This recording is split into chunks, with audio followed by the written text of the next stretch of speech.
ধর্মনগরের ভি-মার্টে অভিযানের পর এবার বিশাল মেগা মার্টেও অভিযান চালিয়েছে প্রশাসন। অভিযানে মেয়াদোত্তীর্ণ খাদ্য সামগ্রী পাওয়া গেছে।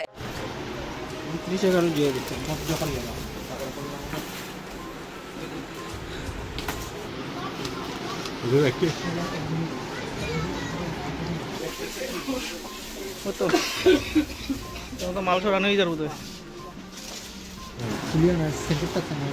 এখানে আরো আছে।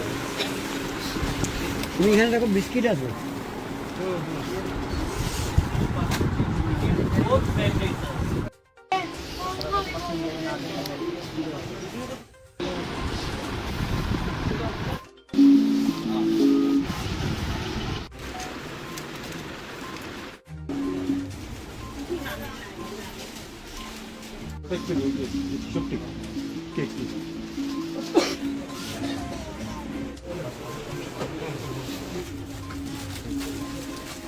এই সিস্টেম আমরা এখানে নাই যে আমরা টাকা দিতে পারবো। আমাদের কিছু প্রোডাক্ট আছে আপনারা মানে এমআরপি চেক করা না না না, এটা ডাইরেক্ট এখান থেকেই যায়। এমআরপি ট্যাগের আমরা এখানে কোনো সিস্টেম নেই যে এমআরপি আমরা ক্রিয়েট করে আমরা লাগিয়ে দিতে পারবো। এরকম কোনো আমরা একদম অথরাইজেশন হলো এখানে। হ্যাঁ ওই আছে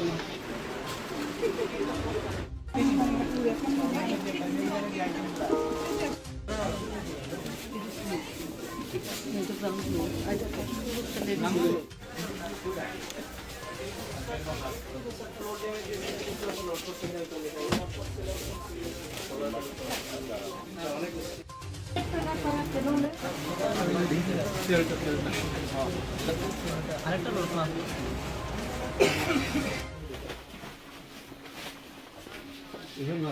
এদিকে রাখতে লাগে।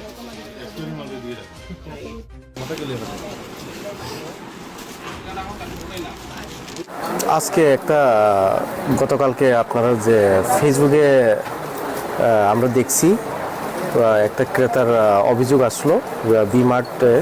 এরপরে আমরা একটা জয়েন্ট টিম করে আমরা একটা জয়েন্ট টিমে ওইখানে আমাদের সঙ্গে আছে ডিএমসি থেকে আছে, আমাদের এসডিএম অফিস থেকে আছে, পলিউশন বোর্ড থেকে আছে, লিগ্যাল মেট্রোলজি থেকে আছে, এরপরে সেলটেক্স ফুড থেকে আছে, সবাই মিলে একটা জয়েন্ট পুলিশ থেকে আছে, সবাই একটা জয়েন্ট রেড বলবো না, একটা ইন্সপেকশন, আমরা জয়েন্ট ইন্সপেকশন আজকে আমরা ভি-মার্টে প্রথম গিয়েছিলাম।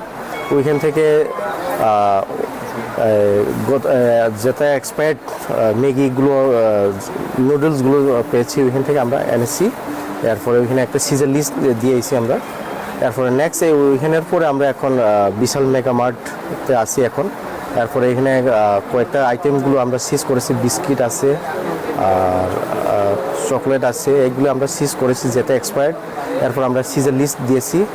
এরপরে নেক্সট পদক্ষেপ আমরা এখন আপাতত সিজার লিস্ট দিয়ে গেছি আমরা। এরপরে দেখা হবে কি আইনি কি পদক্ষেপ নিতে পারে। এই অভিযান অব্যাহত থাকবে আপনাদের? অবশ্যই থাকবো। আমরা দেখতে পাই অনেক সময় ছোট ছোট দোকানগুলিতে আপনারা রেড করে দিন, না এটা তো কন্টিনিউ, তো আপনারা তো দেখতেছেনই, আপনারা তো জানেনই আমরা মান্থলি তো সবসময় রেট তো আসেই না, আমরা জয়েন্ট টিম সবসময় রেট করতে থাকি আমরা মান্থলি। আচ্ছা, এই যে ভি-মার্ট বলেন বা বিশালে বলেন, কতদিন পর পর আপনাদের অভিযান থাকে? কিন্তু এখন তো বলা মুশকিল। আমরা আপনারা তো সবাই জানেন আমরা এই বড় বিশাল কিতা কই সাব ডিভিশনে, তো কোন দিকে যাইব কি এটা তো বড় সাব ডিভিশন না, তো আমরা তো মোটামুটি কতদিন পর পর হয়? আমরা তো মান্থলি তো আছেই। হ্যাঁ, তো কোন দিকে কি যায় এটা তো এখন বলা মুশকিল অ্যাডভান্স না। আচ্ছা, এইভাবে যে মেয়াদোত্তীর্ণ যে খাদ্য সামগ্রী মিলছে, যদি কোনো গ্রাহকের কোনো প্রাণহানি ঘটে সেই ড্রাইভারটা কার উপর করতে হবে? আপনাদের উপর নাকি যে মল কর্তৃপক্ষের উপর, কার উপর করতে হবে? না এরকম না, আমরা দেখুন এখন যদি কোনো জিনিস পাওয়া যায় আমরা তো এখন সিজ করে নিয়ে গেছি। হ্যাঁ, এর মধ্যে আমরা জয়েন্ট টিমে তো আছি, আমরা সিজ করে নিয়ে এরপর এখন হিয়ারিং ওই ফুড সেফটি অফিসার আছে আমাদের সঙ্গে, ফুড সেফটি অফিসার উনি তো কালকে অফিসে দেখেছেন। হ্যাঁ, এটাই এখন আমরা অফিসে ফুড সেফটি অফিসে দেখা হচ্ছে ওনাদেরকে।